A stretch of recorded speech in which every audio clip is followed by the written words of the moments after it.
નમસ્કાર વિદ્યાર્થી મિત્રો, સ્વાગત છે આપનું ગુજરાતી પાઠશાલામાં। આજે આપણે જોઈએ ધોરણ 8 હિન્દી વિષયમાં પાઠ 5 સવાલ બાલમન કે જવાબ ડોક્ટર કલામ કે એનો અભ્યાસ અને સ્વાધ્યાયનું સંપૂર્ણ સોલ્યુશન જોવાના છે। વિદ્યાર્થી મિત્રો, તમે આ ચેનલ પર નવા હોય તો ચેનલને સબસ્ક્રાઇબ કરી બાજુમાં રહેલો બેલ આઇકોન દબાવો, જેનાથી આવનાર તમામ સોલ્યુશન તમને તરત મળતા રહે। આ વિષય સિવાય અન્ય વિષયોના સોલ્યુશન પણ તમને આ ચેનલ પરથી મળી રહેશે। જોઈએ આપણે 5 पाठना अभ्यासનું सोल्यूशन। पहला प्रश्नों के उत्तर दीजिए। 1.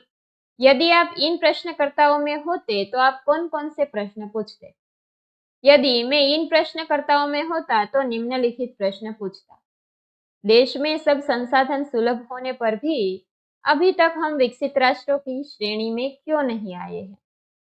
बीजू, हमारे देश में गरीब और अमीर के बीच की खाई बढ़ती क्यों जा रही है? 3. कहीं कहीं बहुमंजिला मकान बन जाने पर अवैध बताया जाता है, जब उसका निर्माण हो रहा था तब क्या वह अवैध नहीं था? 4. विदेशी बैंकों में जमा काला धन भारत लाने में सरकार अक्षम क्यों है?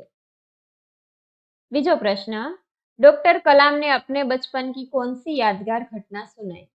उत्तर, कलाम जब 5वीं कक्षा में थे तब की एक घटना उन्हें याद है। उनके शिक्षक श्री शिव सुब्रमण्य अय्यर विद्यार्थियों को बता रहे थे कि कोई पक्षी कैसे उड़ता है। वे विद्यार्थियों को रामेश्वरम के समुद्र तट पर ले गए और वहां उन्होंने विद्यार्थियों को उड़ने की क्रिया का जीवंत उदाहरण बताया। डॉक्टर कलाम पर इस घटना का गहरा असर पड़ा। इससे उन्हें विज्ञान पढ़ने की प्रेरणा मिली। प्रश्न नंबर 3, आपकी यादगार घटना बताइए। गर्मी की छुट्टियां थी, मैं अपने गांव गया हुआ था। गांव के पास नदी थी। मेरा बड़ा भाई अच्छा तैराक था। मैं भी नदी में तैरना चाहता था लेकिन डरता था। मेरा भाई मुझे नदी किनारे ले गया और बातें करने लगा। इसी बीच उसने मुझे धक्का दिया और मैं नदी में जा गिरा। डूबने के डर से मेरे हाथ पांव चलने लगे और मैं किनारे तक आ गया। भाई ने कहा, डरते क्यों हो? इसी तरह पानी में हाथ पैर हिलाते रहो। डरो मत, डूबोगे नहीं। डूबने लगोगे तो मैं बचा लूंगा। बस फिर क्या था, मैं निडर होकर पानी में हाथ पैर हिलाता रहा एवं इधर से उधर और उधर से इधर चक्कर लगाता रहा। उसी दिन से मुझे तैरना आ गया। बचपन की वह घटना मैं कभी भूल नहीं सकता।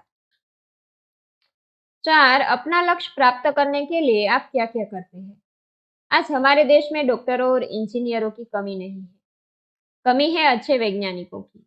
इसलिए एक महान वैज्ञानिक बनकर देश का नाम रोशन करना, यही मेरे जीवन का लक्ष्य है। इसे पाने के लिए मैं अपने पाठ्यक्रम की विज्ञान की पुस्तकें बड़े ध्यान से पढ़ता हूँ। विज्ञान की अन्य पुस्तकें भी स्कूल के पुस्तकालय से लाकर पढ़ता हूँ। मैं वैज्ञानिकों के जीवन पर लिखी पुस्तकें भी पढ़ता हूँ। घर पर मैं छोटे छोटे प्रयोग भी करता हूँ। 5वां प्रश्न, किसी को मुसीबत में देखकर आप क्या करते हैं? किसी को मुसीबत में देखकर मैं यथाशक्ति उसकी मदद करता हूँ। तन मन धन से मैं उसकी सहायता करने से पीछे नहीं हटता। इसके लिए मैं अपने माता पिता से कुछ मांगने में भी संकोच नहीं करता। मेरे मित्र इसमें मुझे सहयोग देते हैं। बीजो प्रश्न है, परिच्छेद को शुद्ध रूप से पढ़िए और सुंदर अक्षरों में लिखिए।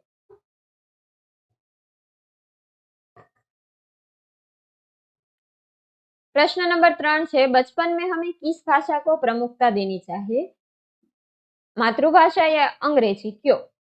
बचपन में हमें मातृभाषा को महत्व देना चाहिए। मातृभाषा माँ की भाषा है। माता की गोद में हम उसी में सोचना विचारना सीखते हैं। सोचने विचारने की भाषा ही हमारी अभिव्यक्ति की भाषा हो सकती है। मातृभाषा में हम अपने हृदय मन के भावों को सरल और प्रभावी ढंग से प्रकट कर सकते हैं। इसलिए बचपन में हमें मातृभाषा को ही महत्व देना चाहिए।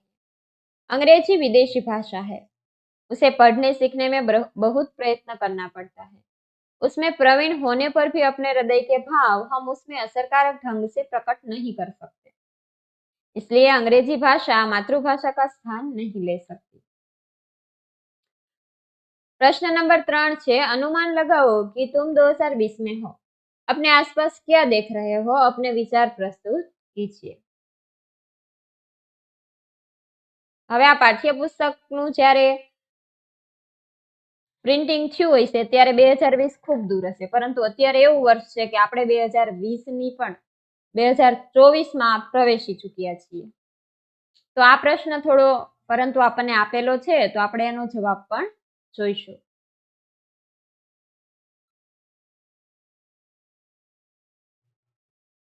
सन 2020 में मैं देख रहा हूँ कि चारों ओर हरियाली है।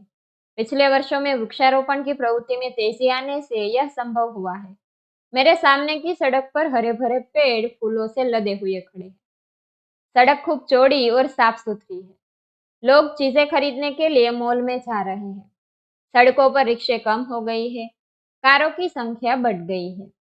इनमें भी छोटी कारें ज्यादा है। पेट्रोल पंप बहुत व्यस्त है। फ्लाईओवर पर वाहनों का रेला देखने में बहुत अच्छा लगता है। लड़कियां फर्टी से दोपहिया वाहनों पर आ जा रही है। नुक्कड़ पर कोई बेकार खड़ा हुआ नहीं दिखता। यहाँ 2 होटल है। इस समय दोनों होटल खचाखच भरे हुए हैं।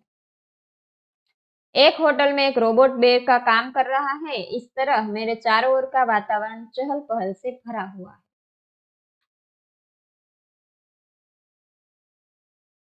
स्वाध्यायના પ્રશ્ન જોઈએ. प्रश्नों के उत्तर दीजिए. 1. पढ़े हुए से देखा हुआ ज्यादा याद रह जाता है, क्यों? उत्तर. देखे हुए दृश्य का चित्र मस्तिष्क में ज्यों का त्यों अंकित हो जाता है. पढ़ने से केवल मन में काल्पनिक चित्र बनता है. कल्पना में वह सच्चाई नहीं होती जो यथार्थ में होती है. इसलिए पढ़े हुए से देखा हुआ देर तक याद रह जाता है. बीजू, भाषा के विषय में डॉक्टर कलाम ने क्या बताया? डॉक्टर कलाम ने माध्यमिक शिक्षा की पढ़ाई मातृभाषा में की थी. कॉलेज और आगे की शिक्षा में उनकी पढ़ाई का माध्यम अंग्रेजी भाषा थी. कलाम के विचार से कॉलेज की पढ़ाई भी मातृभाषा के माध्यम से होनी चाहिए. इसका कारण यह है कि विद्यार्थी अपनी मातृभाषा में ही सोचता है, इसलिए मातृभाषा में ही अपनी बात आसानी से प्रकट कर सकता है. फिर भी विश्व के दूसरे देशों से संपर्क कायम करने के लिए वे अंग्रेजी का ज्ञान आवश्यक मानते हैं. तीसरा प्रश्न, चिराग जैन ने डॉक्टर कलाम से क्या पूछा? चिराग जैन ने पूछा था कि आज देश के सामने सबसे बड़ी चुनौती क्या है? डॉक्टर कलाम ने उत्तर दिया कि भारत को सन 2020 तक एक विकसित राष्ट्र बनाना और देश के 1 अरब से अधिक नागरिकों को सुखी बनाना ही आज देश के सामने सबसे बड़ी चुनौती है. प्रश्न नंबर 4, राष्ट्र विकास में महिलाओं का क्या योगदान है? राष्ट्र विकास में महिलाओं की भूमिका पुरुषों के समान ही है. शैक्षणिक और औद्योगिक प्रवृत्तियों में आज महिलाएं बढ़ चढ़कर हिस्सा ले रही है. सशस्त्र सेनाओं में भी पुरुषों के सामने ही महिलाओं की भी नियुक्ति होती है. देश की तीनों सेनाओं में पर्याप्त महिला अधिकारी है. सेना के लिए विभिन्न उपकरण बनाने में भी महिलाएं काम कर रही है. इस प्रकार राष्ट्र विकास में महिलाओं का बहुमूल्य योगदान है. 5, किसी भी देश के लिए सेना का क्या महत्व है? उत्तर, सेना किसी भी देश का अनिवार्य अंग है. सेना शत्रुओं के आक्रमण से देश की रक्षा करती है. देश में कहीं विद्रोह होने पर सेना उसे दबाती है. देश में आतंकवादी घुसाए हो और पुलिस उनसे निपटने में सक्षम न हो तो सेना के जवान ही उनसे निपटते हैं. देश में कहीं भीषण बाढ़ या भूकंप आया हो तो सेना संकट में पड़े लोगों को सहायता करती है. इस प्रकार बाहरी या भीतरी संकट में सेना ही देशवासियों की रक्षा करती है. बीजू, मुहावरों का अर्थ देखकर वाक्य में प्रयोग कीजिए. जी तोड़ मेहनत करना, बहुत मेहनत करना. यह धंधा जमाने के लिए पिताजी ने जी तोड़ मेहनत की है. बीजू, महारत हासिल करना, योग्यता प्राप्त करना. हमें हर एक मुसीबत को जीतने में आवश्यक महारत हासिल कर लेनी चाहिए. રૂપરેખા કે આધાર પર કહાની લીખીએ. મુદ્દા આપેલા છે એના પર આપણે વાર્તા લખવાની છે. शीर्षक આપેલું છે नासमझी और जल्दबाजी का नतीजा अथवा अविचार का परिणाम. किसी गांव के बाहर स्वच्छ पानी का एक नाला बहता था. नाले से थोड़ी दूरी पर ही एक घर था. उसमें एक छोटा सा ब्राह्मण परिवार रहता था. ब्राह्मण, ब्राह्मणी और एक बच्चा. ब्राह्मणी ने एक नेवला पाल रखा था. नेवला जितना हट्टा कट्टा था उतना ही स्वामी भक्त भी था। एक दिन ब्राह्मणी नाले से पानी भरने के लिए बाहर गई। घर में उसका छोटा बच्चा अकेला था। वह पालने में सो रहा था। ब्राह्मणी ने नेवले को समझाया था कि ध्यान रखे। उसी समय एक सांप घर में घुस आया। वह पालने में सोए हुए बच्चे की ओर जाने लगा। नेवला सांप को देखते ही तेजी से दौड़ा और उस पर टूट पड़ा। सांप को मारकर वह घर से बाहर आया। उसी समय ब्राह्मणी पानी भरकर लौटी। उसने दूर से नेवले का खून से लथपथ मुंह देखा। उसने सोचा कि उसकी गैरहाजिरी में नेवले ने उसके बच्चे को मार डाला है।